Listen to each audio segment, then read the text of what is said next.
Good morning. I am Faisal Babu, a teacher working in the Sultanate of Oman. Students who follow CBSE curriculum learn about government formation in democracies in classes 7, 8 and 9. Here I would like to make an attempt to make learning about formation of democratic governments an interesting experience for the students of classes 7, 8 and 9.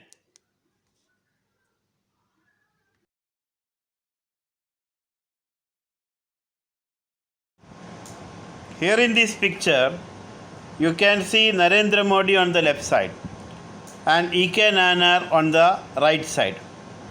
Narendra Modi sworn in as the Prime Minister of India, E.K. Nayanar sworn in as the Chief Minister of Kerala. How do leaders become either Prime Minister or Chief Minister? You know that leaders can become Prime Minister or Chief Minister only after elections are held. So let us learn about elections now. We can try to learn this thing by observing about what is happening related to state assembly election in Bihar in the coming months of this year itself. So here you see a news reported by the Indian Express related to state assembly election in Bihar, which is going to be held this year itself, that is 2020. So by reading these kinds of reports which are published by newspapers or by watching to the news reported by different news channels, you can try to learn about how governments are formed in democracies. So the first thing that is done as part of conducting an election is declaring the dates on which elections are going to be held. That is what we are going to see next.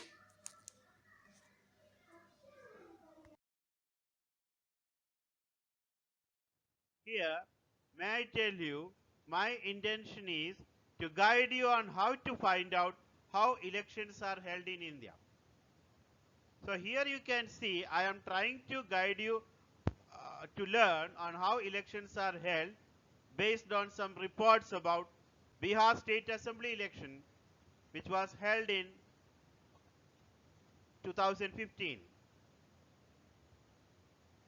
The first thing that is done as part of conducting an election is Election Commission declares the dates on which election is going to be held. Here that is what you are seeing. Nazim Saidi, the then Chief Election Commissioner, declares the dates on which election is going to be held in Bihar. So this is based on the report which was published on September 9, 2015. It is the duty of the Election Commission to conduct elections in India. As part of conducting election, the first task that Election Commission does is declaring the dates on which election is going to be held. Here you can see Naseem Saidi, the then Chief Election Commissioner of India, declares the dates on which Bihar State Assembly election is going to be held in 2015. Till now, we have not started the process of conducting election in Bihar this year. So let us try to see what happened while conducting election in Bihar last time or how it was conducted last time. See, Bihar Assembly election 2015 was conducted in 5 phases. Election Commission of India declared the dates on which election is going to be held on September 9th in 2015. Here you can see the dates on which election was held in 5 phases in Bihar, and also you can see the date on which counting took place. Once the Election Commission declares the dates on which election is going to be held, candidates start filing nominations. So you can see candidates filing nomination now. Prior to that, many things are done, like different parties will publish their manifestos. That means they are giving promises to people what they will do once they come to power. And if a single party is contesting election alone, they will declare their candidates prior to filing of this nomination. If it is a coalition government which is planned by different parties, then those parties will hold some seat sharing talks, and following that they will decide how many seats will be contested by different parties, based on which candidates will be declared, and they will start filing nomination. Here what you are seeing now is candidates are filing nominations. A sophologist is a person who studies and analyzes elections. Here you can see sophologists and political analysts describe elections as a festival of democracy. So following election notification, filing nomination, voting is done. On the day of voting, what all things are done can be seen on the screen now. Our intention is to learn about elections in an interesting manner. Here you can see some YouTube links. If you click on them, you can watch news related to elections in India.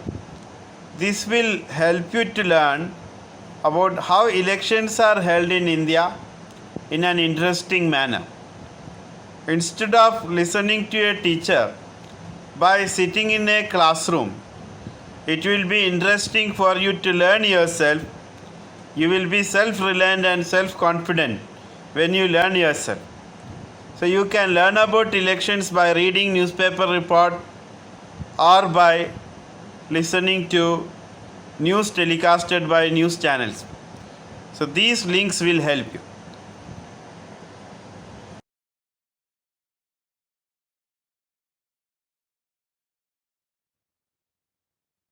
People were waiting for 8th November. On that day, election results were declared. JDU-RJD alliance won 178 seats and they formed the government. You can see the leaders who led the coalition on the right side, Lalu Prasad Yadav and Nitish Kumar. The students who follow CBSE curriculum have to learn about elections in class 7, 8 and 9. In class 7 they learn about elections from page number 33 of their civics textbook. In class 8 they learn about elections from page number 35 and 36 of civics textbook, or they learn about Lok Sabha election results in chapter 3 of class 8. In class 9 also, while learning democratic politics, children are learning about electoral politics. So students of these classes may find it little more interesting to learn about elections by reading newspapers related to election. I mean news related to election from newspapers, or by watching news related to election from TV channels. That means election process starts with declaration of the date on which election is going to be held, and such news will be published or telecasted till a new government is formed. New Chief Minister or Prime Minister is on in. So all news related to this, like sheet sharing discussion of coalition partners, declaration of candidates by parties, releasing manifestos by parties, conducting election in the form of going to polling booths and voting, then waiting eagerly to know the result. Results are declared, and based on the results, the party which gets the largest number of seats, or the coalition which gets more than half of the total number of seats, they can form the government. So how is this thing happening?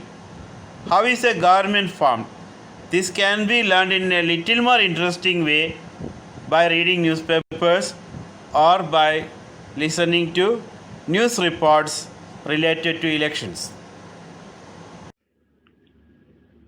People really enjoy attending meetings conducted as part of election campaigning.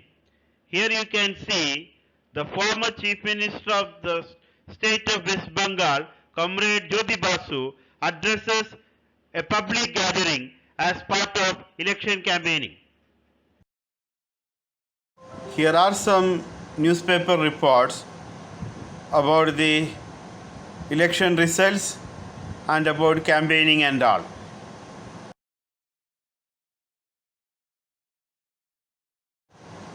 What we have understood now is election process starts with filing of nomination and it is followed by scrutinizing nomination.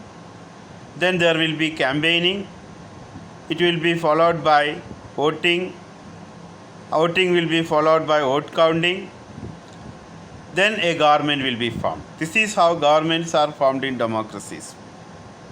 But it will be interesting to learn about these things by listening to news reports of news channels or reading news related to elections from newspapers. So it will be quite interesting for students to learn in this way. So teachers may suggest an activity like this. Find out how an election is held in India and how a government is formed by collecting newspaper report or report telecasted by visual media related to elections. That's all for the time being. Thanks for being with me.